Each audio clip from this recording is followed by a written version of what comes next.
Hello everyone. Welcome to this lecture on gatekeeping and community voices. This lecture is part of your paper on community media and society. This module will bring help for you to critically examine how gatekeeping affects our day-to-day world. You will also learn about the emergence and significance of gatekeeping theory in the contemporary Indian society. Introduction.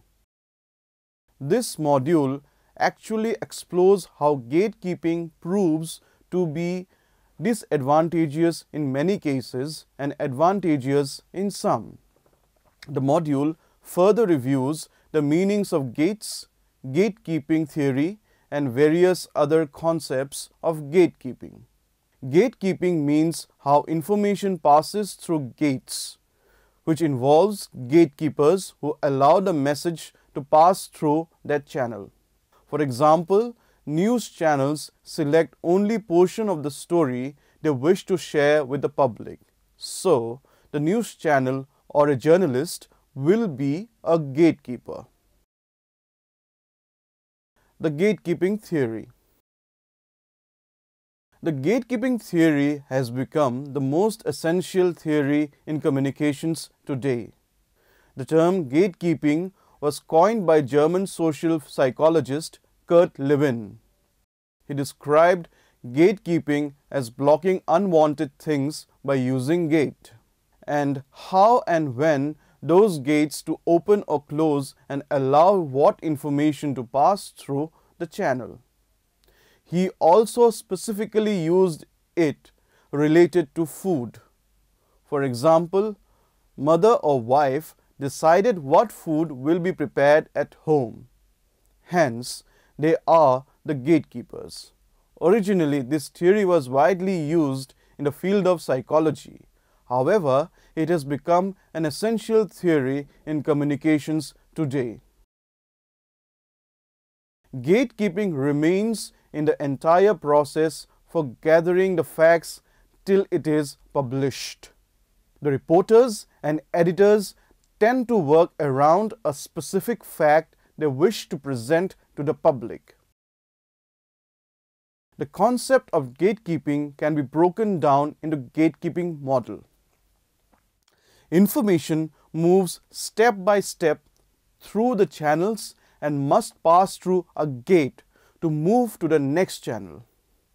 Several forces govern those channels.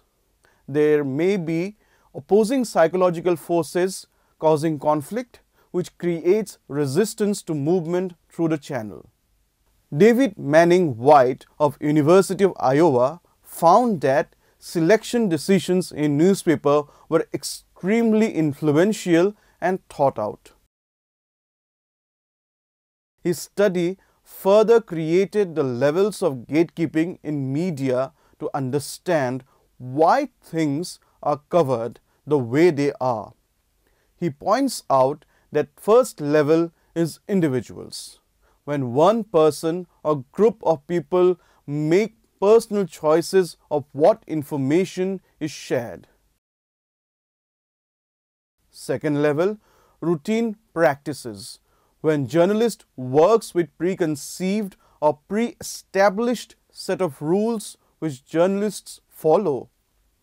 Thirdly, social institutions on how an event is meant to be covered. And finally, societies, and here culture plays an important role on how an event is covered. Now, different societies have different levels of censorship. This again takes us to selection of information journalists share with the public. For example, during the 9/11 coverage, each news outlet had its own level of gatekeeping and chose what kind of images or facts they want to be revealed and discussed. The concept of gatekeeper. The gatekeeper is having its own influence like social, cultural, ethical, and political. Based on personal or social influences, they let the information to the group. Through this process, the unwanted, sensitive, and controversial informations are removed by the gatekeeper, which helps to control the society or group and letting them in the right path. In news medium, editor play a vital role. He has to decide what kind of news items will publish and what should not. Every day, the news channel receives various news items from all over the world. The channel have its own ethics and policies. Through this, the editor decides the news items to be published or aired. In some cases, few news items are rejected by the editor due to organization's policy or the news items which are not suitable for publishing. Influences of the gatekeeping process. Individual. The journalist alone selects how the information gets sorted. No other external help on this matter. Routine. Commonly seen in the more prominent news media. This is commonly seen tied with agenda setting due to a recurrent theme being portrayed in all news. Organizational. Similar to routine, but the process is molded according to the organization's views and opinions. Extra media. Sponsors, contributors, and other external forces that can have influenced in determining how the information gets organized. Ideological. Ideological analysis involves assumptions about power and how is it distributed in society.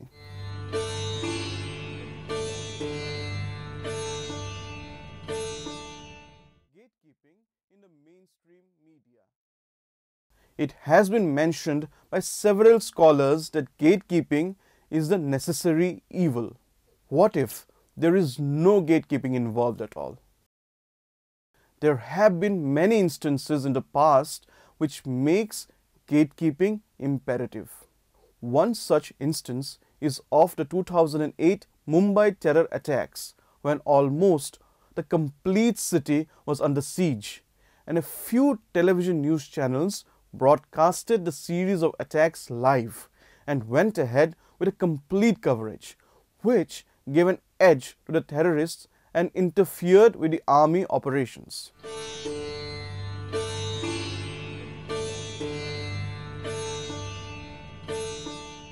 Another instance was of Uttarakhand flood disaster.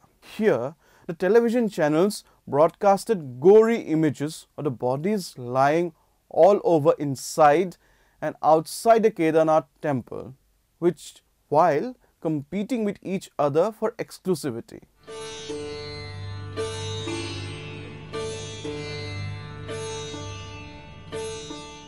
Gatekeeping basically is the process of how information travels from the source to the receiver, and the idea of gatekeeping is not completely illogical, as the above mentioned instances highlight the need of gatekeeping in the news media. In case of print media, though news is coming from all the nook and corner, but as newspapers remain the most trusted source of information in India, there are times when there is not enough space in the newspaper to accommodate everything. Then there comes the newsworthiness. If the editor thinks something is more newsworthy, then other pieces get rejected and will not be able to make it to that day's edition. Factors responsible for gatekeeping. 1. Corporatization of media. The first thing which made it controversial was the corporatization of media. Earlier, there was a clear distinction between corporates and media houses, as the former used to provide advertisements and later was happy with the revenue which was trickling in through them.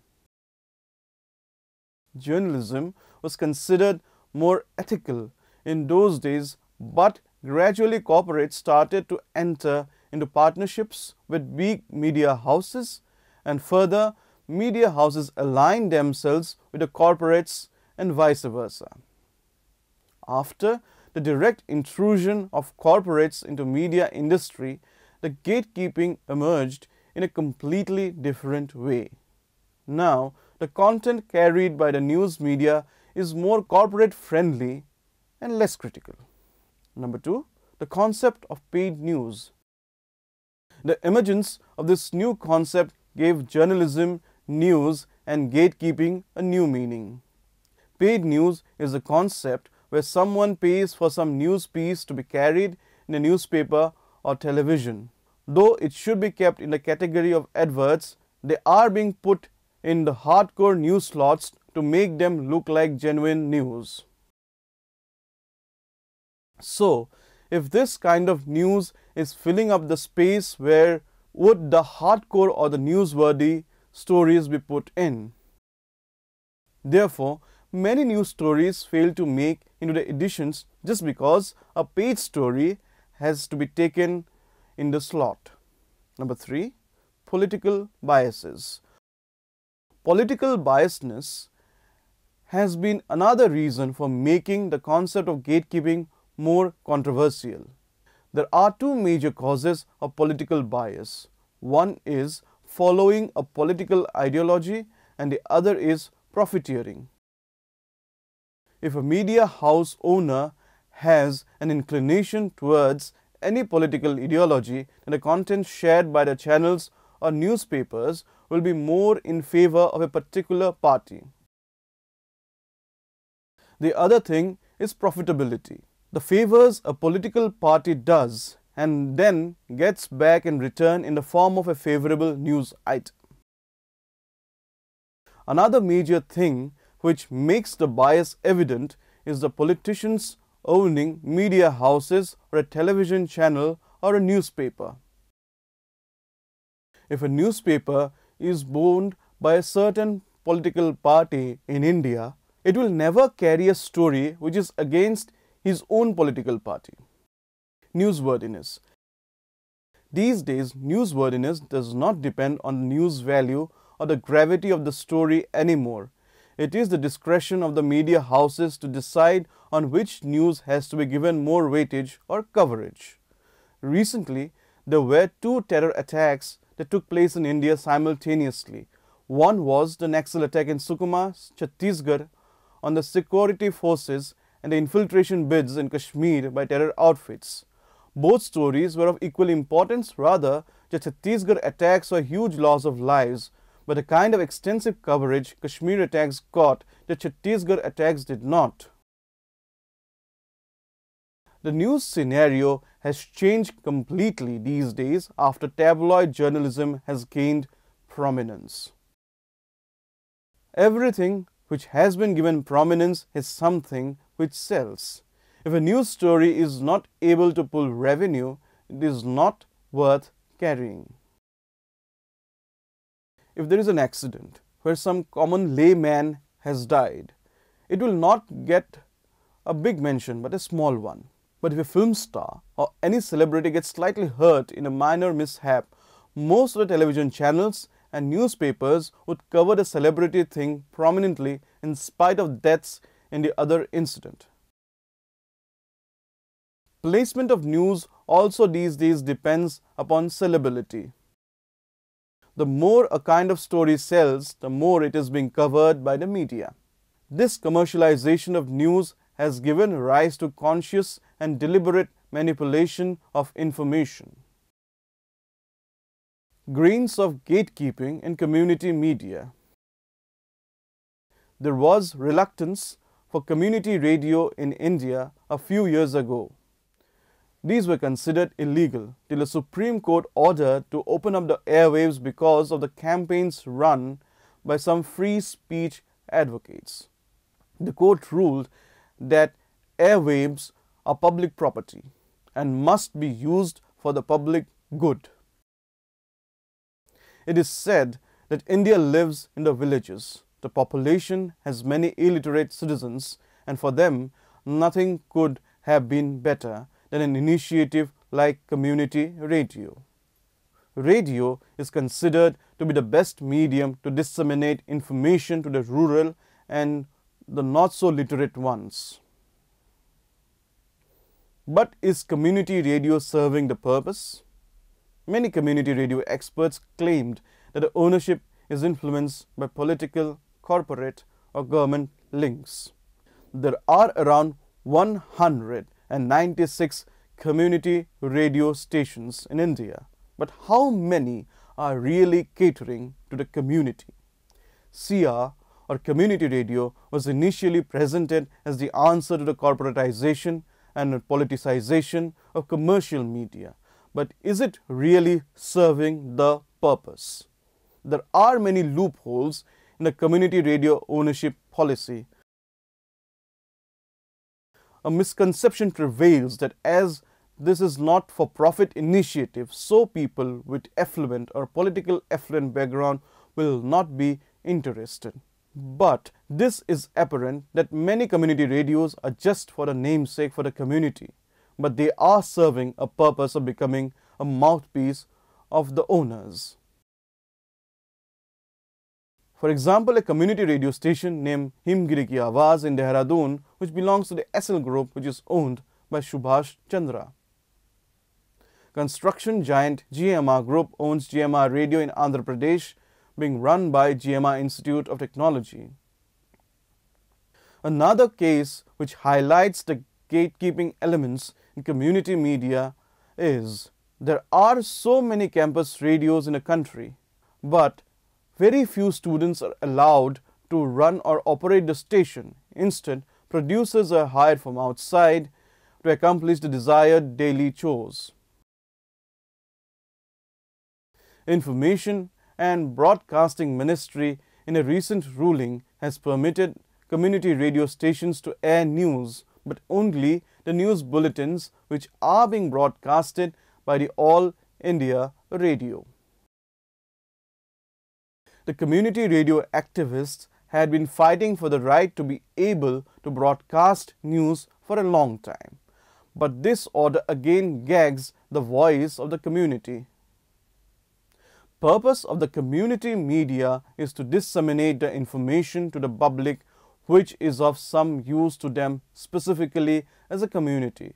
But with this kind of ruling, community media will only remain a government's mouthpiece.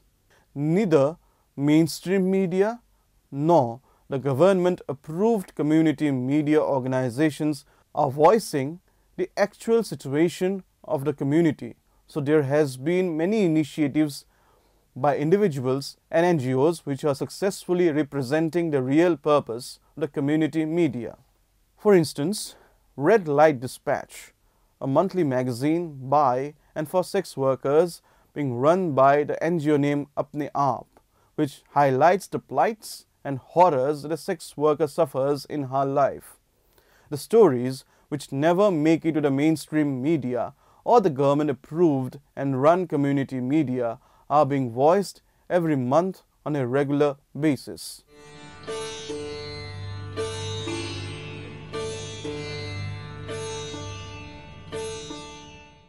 Red Light Dispatch. Another example is of Slum Jagatho, Slum World, which is a magazine by and for the slum dwellers in a tech city of Bangalore. When the people living in the slums realized the mainstream media will not pay a heed to their issues or problems, they decided to do it on their own.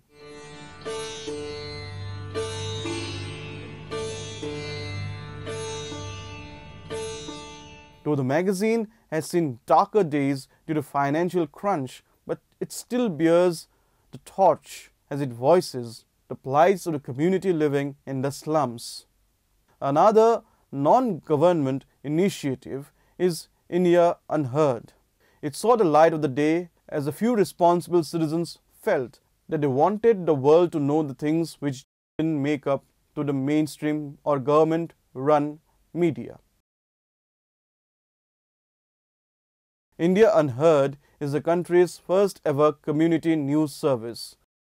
This initiative has 31 correspondents who have battled violence or discrimination on their own lives.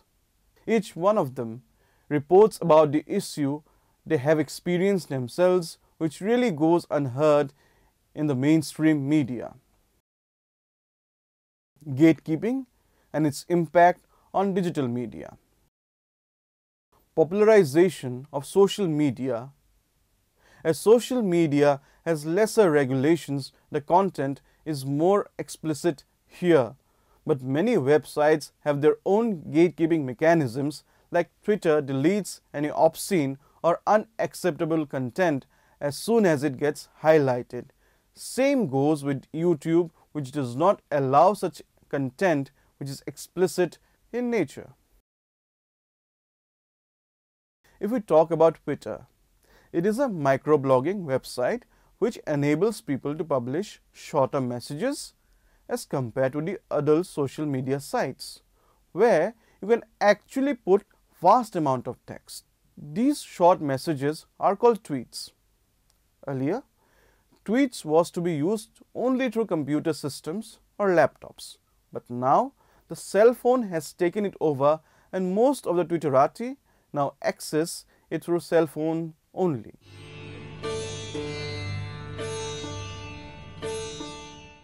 Twitter, when introduced in India, became a rage instantly as most of the celebrities became a part of the microblogging instantly, and almost every prominent person, be it a politician or a film actor, had his account or Twitter handle made.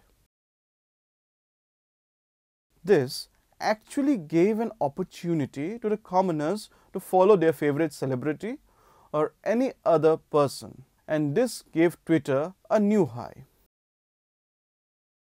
But as far as the gatekeeping scenario is concerned, Twitter follows it religiously.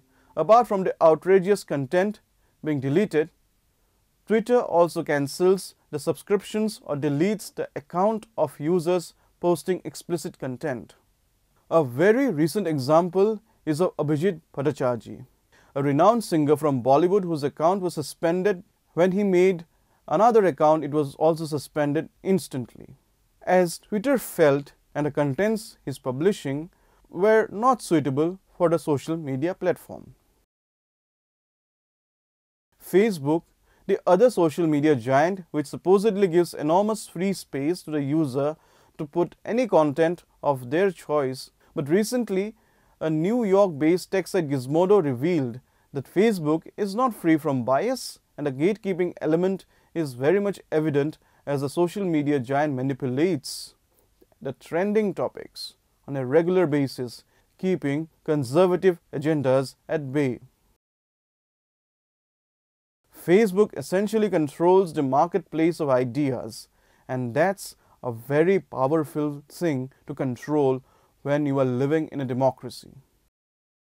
Facebook's gatekeeping agendas put them into limelight again when recently they removed a post which contained an image of a naked girl which was clicked during the Vietnam War. This invited a lot of criticism for the social media giant. Apart from their own gatekeeping procedures, there are some others, like if someone shares a post and if a user does not find it appropriate to be on a public platform, he or she can report that particular post as inappropriate content by using certain options provided by Facebook on the website or the application itself.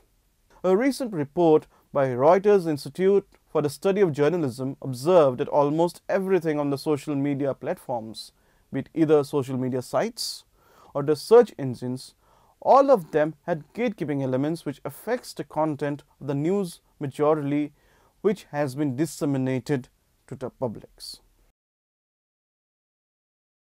User-generated content and gatekeeping. Domingo D. International Comparative Study on Participatory Journalism Practices in the Media and Beyond observed that in the era of social media, many researchers and studies have indicated that though many news organizations boast of providing the citizen journalist a lot of free space to share their content, which makes headlines in the mainstream media, but it is also not free from gatekeeping. The content that we see is thoroughly reviewed and then shared on a public platform. Harrison J., a popular media writer, in a study in 2010 titled User-Generated Content and Gatekeeping at the BBC Hub, investigated how the content generated by the users in British broadcasting company BBC was also under scrutiny and had to go through rigorous gatekeeping. Even at an organization like BBC, the content was being examined and then released or being published, as the user-generated content can actually invite a pro or can create havoc. But despite of the risks involved, BBC has been using the user-generated content mainly for a few reasons. Firstly, because being a public corporation, they wanted to indulge into a public service for the public or the mass. And secondly, to grow bigger and better in the ICT world. In the recent study titled Gatekeeping and a Citizen Journalism, the use of social media during the recent uprisings in Iran, Egypt and Libya, carried out by Sadaf Ali and Shahira Fahmi in the year 2013, which involved certain case studies in those countries, and the control over media organizations was apparent. The government in the above-mentioned countries were having almost full control over the media outlets and also over the citizen journalism during the uprisings. Though social media seems, in comparison to the traditional media, more liberal, but reality is starkly different. The content by the citizens is being scrutinized, and then only suitable content or molded content is being published. Conclusion: the role of gatekeeping in the society or the community is inevitable. Hence, gatekeeping is a barrier to communication, as gatekeepers decide the nature of thoughts. Gatekeepers determine how someone or something should be portrayed negatively or positively. The more negative content about a person or entity will be shown or given prominence in media, the more the image of the person or the entity will get tarnished, and vice versa. Do attempt the questions in the self-evaluate quadrant. For further reading suggestions, please refer to the third quadrant. Thank you.